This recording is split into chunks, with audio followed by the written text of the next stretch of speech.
Allow me to once again, in a special way, congratulate my brother, the Honorable Bisekezi, the leader of opposition, for that renewed mandate, and your chief whip, my grandson. You know, he told you he's my grandson. The opposition whip. Opposition whip namwe. On behalf of government of Uganda, the party that has renewed my mandate is called the National Unity Platform. That's the name of the party. You kept referring to it as the National Unity Party.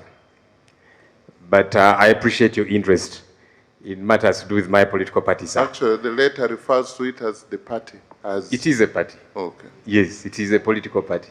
But its name is National Unity Platform. So it's NUP party, yeah.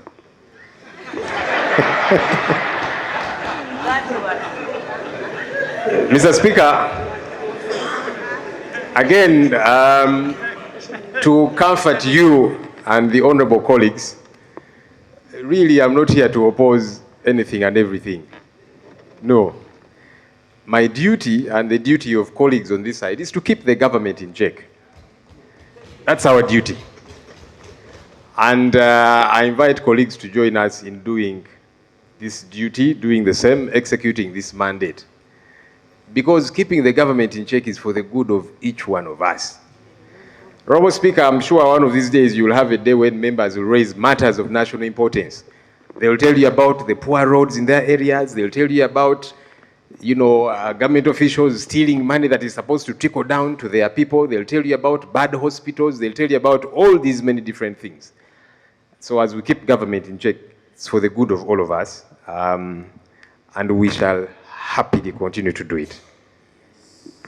Honorable Speaker, the Vice President and the Prime Minister have been approved by this House. We all did not vote for the both of you, but you have been approved. And our hope is that you will serve everybody. Because you see, that's what service delivery is supposed to be about. That you will extend services to everybody. That your offices will be accessible. We are going to bother you a great deal.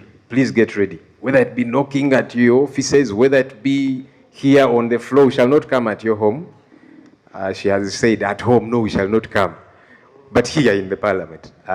Please get ready, because it's important for that to get happen. On our end, we are going to keep you in check. And please, you should be happy about that. It should not be a bad thing. When we keep you in check, we are saying, do better here, improve here, do this the right way as should happen. And so we'll keep bothering you about all these many different things, service delivery, political prisoners. That's a song we have sung, and we're not going to keep quiet, because there's people that are rotting in jail 5, 6, 7 years. They have not had their day in court. That is wrong. Wrong, wrong, wrong, regardless how it happens. And by the way, the same has happened to some people on the interim side. So regardless who it happens to, it is wrong. So these things we shall not keep quiet about. Get ready. Honorable Speaker, I did not vote for you to become Speaker because I had a candidate. No, me, I'm saying it publicly. Because I had a candidate. But I'll tell you what, Right Honorable Speaker. But your candidate voted for me. I don't know about that. But I want to believe the 60 votes he got, one of those was his. But I'll tell you what, Right Honorable Speaker. I want to salute you, especially for your remarks after you took chair of Speaker, when we were still at Kololo.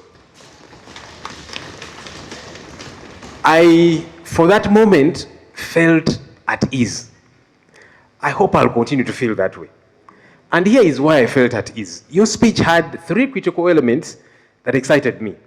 Number 1, you promised to be a speaker even for those who did not vote for you, like me. And that's imperative, because now you have become a referee for all of us, our hope is that you will be ready to blow the whistle when there is a hard tackle, as opposed to you actually being the one tackling us. So that gave me comfort, Right Honorable Speaker. You promised in your remarks a corruption-free parliament. That excited me. And you have our support in ensuring this, Right Honorable Speaker. Right Honorable Speaker, you promised that Parliament is supposed to be open, and so the media is supposed to be welcome here. I want to appreciate, because on that one you have taken immediate action. I was told that the Nation Media Group accessed Parliament today, because they were barred from accessing Parliament for months, and that is wrong. My appeal to you, Right Honorable Speaker, I'm saluting you publicly for the remarks that you made. Kindly actualize the remarks that you made. That's my humble appeal to you. You know, sometimes we say things and then we don't actualize them. But my hope is that you are going to actualize these remarks that you made, that we shall all feel comfortable in being in this house, that I should feel at ease to stand up and object to something.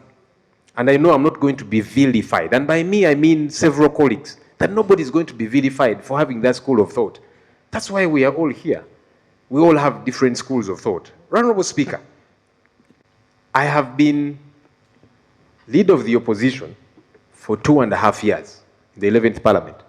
Leader of opposition by law is part of the Parliamentary Commission. I did not attend even one single Parliamentary Commission meeting. How can that be right? Because I was never invited. Honorable Speaker, when I made a lot of noise about this issue, subsequently there were about 2 or 3 invitations that came to my office. And how did they come? So the office you're occupying now approves whenever a leader of the opposition is going, even if it is out of town, for official duty. So one of those times, I think we were going to these entities we were oversighting in Amuru, Inspire Coffee, in Tungamo. So you are on the way there, you get a call from the office that a letter has come here for Parliamentary Commission, and it is happening in 30 minutes. So yes, some people might say I got invited about 3 times. Yes, but I was on the way out of town for official duty, and the Speaker's office knew. These things have got to change. Let's observe the law. Let's do right, as is expected. Finally, Right Honorable Speaker. Right Honorable Speaker, you have seen the quandary we are grappling with here. We don't have adequate space. This Parliament, I am told, was made for about 80 people the time it was constructed. We are now 529 members. When you add the ex-officials, we shall be 550 plus. Now that we have opened the space and said we can have many more ministers, we are waiting. Right Honorable Speaker, there is new chambers that have been under construction for donkey's years. It is something that I have talked about here on the floor of Parliament. Money is appropriated for the same. What is happening? Every financial year, money is appropriated. Why has that place become a bottomless pit? Why do they not finish constructing that place so that members don't sit on their laps? Especially because money is appropriated. It would be a different thing if somebody was saying there is no money available, but money is passed here. At one time I said, look, can we stop passing this money? But the money is appropriated. Work doesn't happen. Meanwhile, Parliament spends billions of shillings to rent office space for members and staff. Why? Honorable Speaker, we are trusting you to fix these issues. I'm glad that you ably talked about them. We are looking forward to working with you. We are looking forward to all of us enjoying our space here, supporting what we feel is right to support, objecting to what we feel we should object to, and who will benefit? The people of Uganda out there. I thank you and congratulations to us all.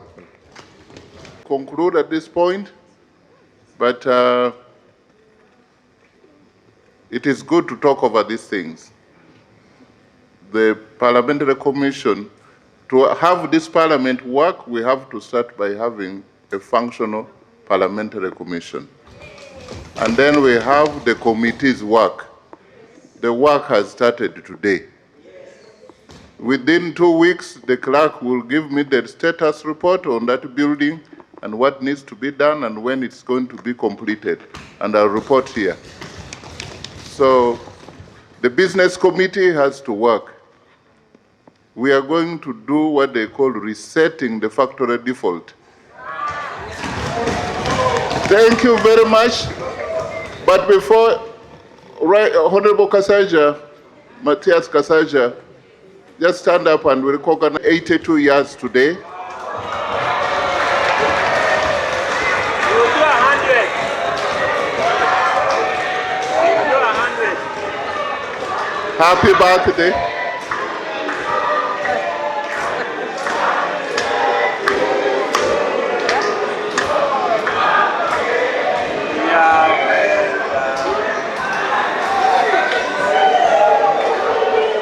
Thank you.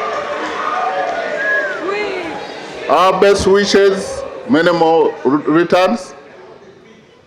He wants a drink. And I know that the economy is now